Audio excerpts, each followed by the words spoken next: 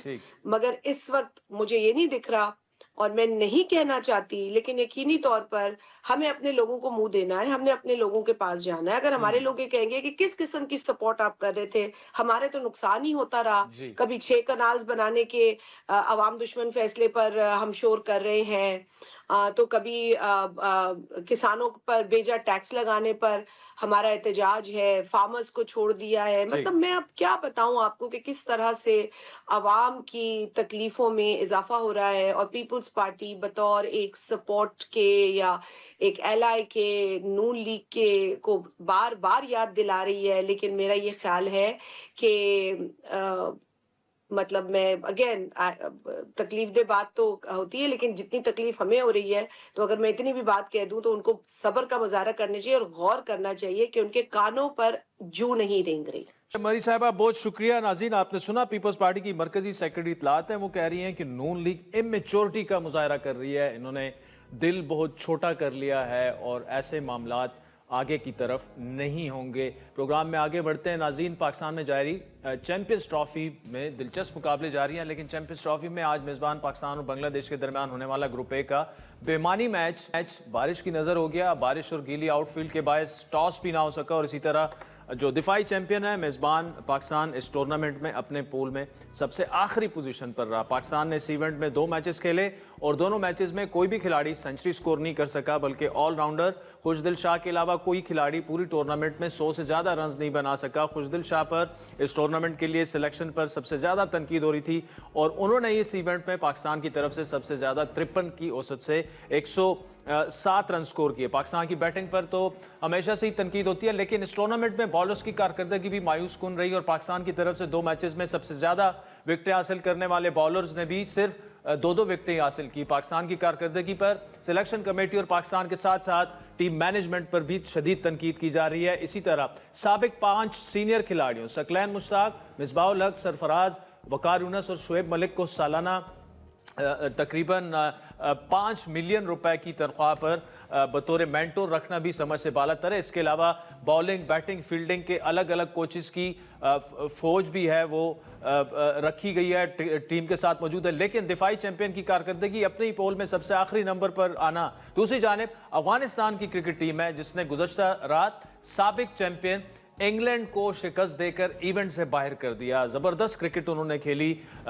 اس match کا نتیجہ کچھ لوگوں کے لیے تو حیران کن ضرور ہے، لیکن ایونٹ سے پہلے افغانستان کے کپتان حشمت اللہ شاہدی نے یہ دعویٰ کیا تھا کہ وہ ایونٹ کا سیمی فائنل کھیلیں گے، اور ہماری پروگرام میں سینئر کھلاڑیوں نے افغانستان کو ڈارک ہارس قرار دیا تھا اور یہاں تک کہا تھا کہ وہ چیمپئنز ٹرافی جیت سکتے ہیں. ٹاپ 5 ٹیم جو ہے اور جس میں ان میں شامل افغانستان کو بھی کرنا، ٹاپ 5 ٹیم جو ہے سو میں نہیں ڈارک ہارسز جس کو آپ کہہ سکتے ہیں، جس میں سب سے آگے ایز اے سیڈ ایک تو افغانستان ہو سکتا لانگ شاٹ.